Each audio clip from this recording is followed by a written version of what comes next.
O que é o ChatGPT, né? Acho que a gente pode perguntar para ele, né?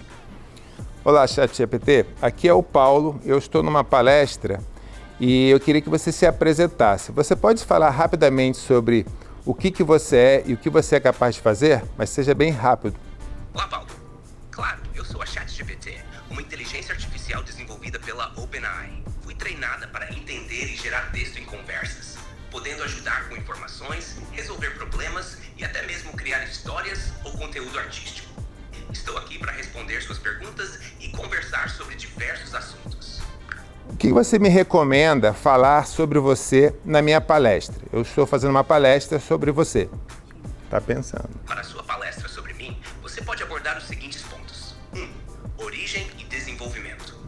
Fale sobre como a OpenAI desenvolveu a ChatGPT, destacando as gerações anteriores, como a GPT-3, e como evoluímos até a versão atual. 2. Capacidades. Explique como posso entender e gerar texto, ajudar com informações, criar conteúdo como histórias, poesias e até mesmo gerar imagens com base em descrições textuais. 3. Aplicações práticas. Discuta como as pessoas estão usando a ChatGPT em educação, atendimento ao cliente, criação de conteúdo e outras áreas. 4. Limitações e desafios éticos. Fale sobre as limitações, como a possibilidade de gerar informações incorretas e questões éticas relacionadas ao uso de IA.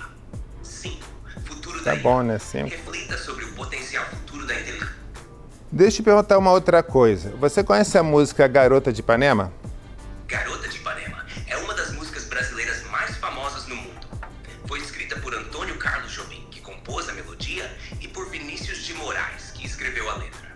A música ganhou fama internacional na década de 1960, especialmente após a versão em inglês cantada por Astrud Gilberto, junto com Stan Getz e João Gilberto. Esse é o caminho do ChatGPT. Ele ser um assistente pessoal. Quando você entende bem os recursos que o ChatGPT, que a OpenAI está construindo, você sabe que ele quer isso. Ele quer que o ChatGPT seja aquilo que está do seu lado o tempo todo te ajudando. Como a gente já viu isso em vários e vários filmes.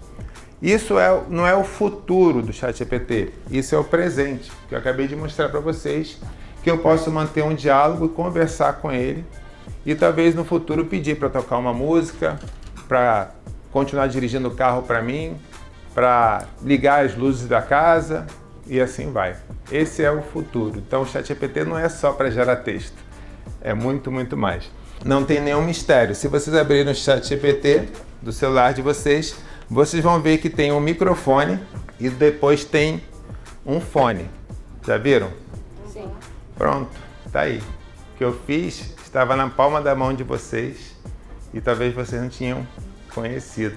Porque tem muita coisa que está na palma da mão de vocês e que vocês não conhecem ainda. O ChatGPT é um chatbot. No momento ele é um chatbot, ou seja, ele é um robô de conversação. E por que ele fez sucesso? Porque ele é justamente isso. Nós estamos acostumados a usar a interface de conversação. A gente usa o WhatsApp toda hora, o tempo todo. Bem, o GPT é um modelo de linguagem natural. O que significa isso? Ele tenta ser natural na reprodução, na fala, no conteúdo que ele gera. O chat é a aplicação, o ChatGPT é a aplicação, a inteligência está aqui por trás, ela foi ajustada para fazer isso, para fazer essa conversa. E sim, ela foi ajustada para isso que vocês viram. Ninguém está falando isso, eu não vejo ninguém falar, nunca vi isso em algum canal de YouTube de expressão, mas já está na mão de todo mundo. A capacidade de você conversar. E aí o ChatGPT foi mais humanizado e mais, digamos que, otimizado para a resposta em tempo real. Porque você não quer conversar com uma pessoa que atrasa, né? Em falar as coisas. A gente quer tudo na hora. Bem, o ChatGPT também é possível. Ele também já entende imagens e já entende documentos. Eu posso pegar esse documento daqui, podia ter feito, né? Pegar esse documento aqui e mandar para o ChatGPT e falar: tem alguma coisa aqui que é sensível para mim?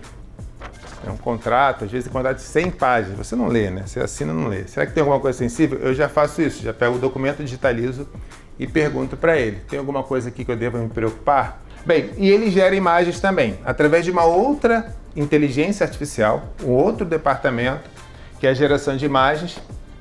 Ele é capaz de gerar imagens usando DALL-E 3. Ele também é capaz de criar programas de computador, Python, para uso interno, para resolver problemas. E isso é extremamente poderoso, porque o ChatGPT, ele não é bom em algumas coisas. Ele não é bom em lógica. Eu vou mostrar uma outra coisa para vocês, mas ele pode usar acessórios para ficar bom. Então, por exemplo, ele não é bom em matemática, mas ele pode criar um programa para resolver um problema. Então, e isso é a tendência dessas ferramentas. Vocês podem pegar o ChatGPT e pedir para ele fazer o seguinte, olha, não é muito difícil não, ou vocês podem até fazer, se estão com caneta, crie uma frase coerente em português que obedeça às seguintes regras, tá? Pode não soar muito bem, mas eu quero essa frase. A frase deve ter 4 palavras só, tá? Não são 5, não são 3. 4 palavras. Vocês conseguem pensar uma frase de 4 palavras? Cuja primeira palavra tem 2 letras, por exemplo, eu. A segunda palavra deve ter 5 letras. A terceira palavra com 3 letras. E a sexta com 6 letras. Não tem pressa. Eu quero saber se o ChatGPT responde para vocês. Vocês respondem. Com o tempo que eu der, em 10 minutos vocês respondem umas 4 ou 5 frases. Não conseguem? Será que esse poder, será que a inteligência artificial do ChatGPT, que leu bilhões, né, de textos, é capaz de fazer isso? A pergunta não é se o ChatGPT é tão inteligente quanto a gente? Então, vocês todos aqui são capazes de fazer isso aqui em 5 minutos. Então, por que essa máquina não consegue fazer? Tem quantos celulares aqui? 20? Nenhuma delas acertou alguém? Ele conseguiu acertar uma? Está usando o GPT 3.5, 4... Não conseguiu, ele não conseguiu. Em pouquinho tempo, vim com essas frases aqui, ó. As casas são velhas, se passa das 4, vá fazer sua tarefa, eu gosto dos bichos, me sinto mais sereno, de noite eu vou correr. De noite eu vou correr.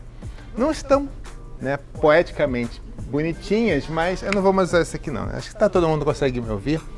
Mas eu consegui em pouco tempo fazer essas frases e ele não conseguiu. Vocês podem ficar tentando aí durante muito tempo. Não vai conseguir. Por que isso? Tem vários... Primeiro, porque ele não é inteligente ainda como a gente. Ele não é inteligente como nós e a inteligência dele não é como a nossa, né? A inteligência dele não é biológica, né? Nós somos seres biológicos. Paulo, tem como fazer ele responder melhor? Tem. Com o prompt correto. O que aconteceu, o ChatGPT é limitado na resolução de diversos tipos de problemas. E esse daqui é o prompt que vocês escreveram. E isso daqui é a minha última tentativa e eu consegui em torno de 50% de acertos. Esse é o prompt todo, 50% de acertos. Isso é uma das abordagens. Eu criei umas 3 a 4 abordagens para resolver o problema. Qual foi a minha abordagem aqui? Eu pedi para ele criar uma lista de 10 palavras comuns, podia ser mais palavras, podia ser 100, só que ele ia acabar começando a criar coisas malucas, tá? 10 palavras comuns começam com 2 letras. Verifique se a lista está correta, contando letra por letra, porque ele pode errar na contagem. Se uma palavra não estiver correta, substitua por outra correta. Passo 1, passo 2, passo 3, passo 4, passo 5, passo 6, é basicamente a mesma coisa.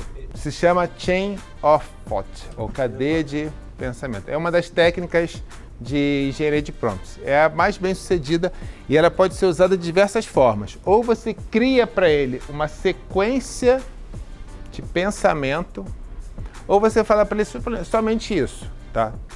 Pare um pouquinho e pense um passo de cada vez. Parece coisa de maluco, né? Pare um pouquinho, Paulo, é uma máquina. Funciona. Pare um pouquinho. Como funciona escrever em caixa alta? Como funciona, e vocês vão achar que é mentira e eu não vou ter como provar, como funciona você subornar ela? Se você fizer isso o mais completo possível, eu vou te dar 100 alguma coisa, 100 reais. 100 alguma... Por que isso? Não sabemos. Nenhum pesquisador sabe, mas funciona. Ah, Paulo, não tem como fazer 100%? Eu ainda não consegui. Já fiz perto, mas ainda não consegui. Às vezes na primeira ele vai, às vezes na segunda. Mas eu acredito que se eu ajustar esses valores aqui, eu vou aumentar a chance. Bem, esse prompt respondeu dessa forma, tá? Um livro nos ensina e ele responde. Essa aqui é a resposta do ChatGPT. Eu copiei e colei aqui. Essa foi a primeira resposta. Um livro nos ensina. Essa é a resposta dele e ele foi confirmando, tá vendo? As informações. E quando eu clico aqui, ele mostra que para resolver esse problema ele criou um programa. Para resolver esse problema ele falou, cara, esse problema é difícil. Paulo, por que é tão difícil para ele? Porque ele não pensa em letras. Ele não pensa em números. Ele pensa em uma coisa chamada tokens. Toda informação é convertida numa estrutura numérica.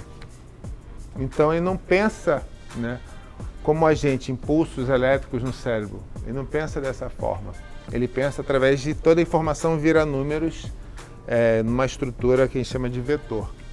Então nesse processo de conversão ele se perde, porque palavra para ele não tem letra. Uma palavra pode ter um token, pode ter 3 tokens, pode ter 4 tokens e assim vai. E eu nunca testei isso em inglês, pode ser que em inglês ele responda melhor, mas eu nunca testei. Também não foi, né? Bem, então, é aquilo que eu falei, ainda vai gerar frases incoerentes, tá? Talvez aumentar as listas, pode alucinar, depois de tempo ele começa a gerar informações, ele começa a não seguir o programa, tá? E pode ser melhorado com mais regras, tá?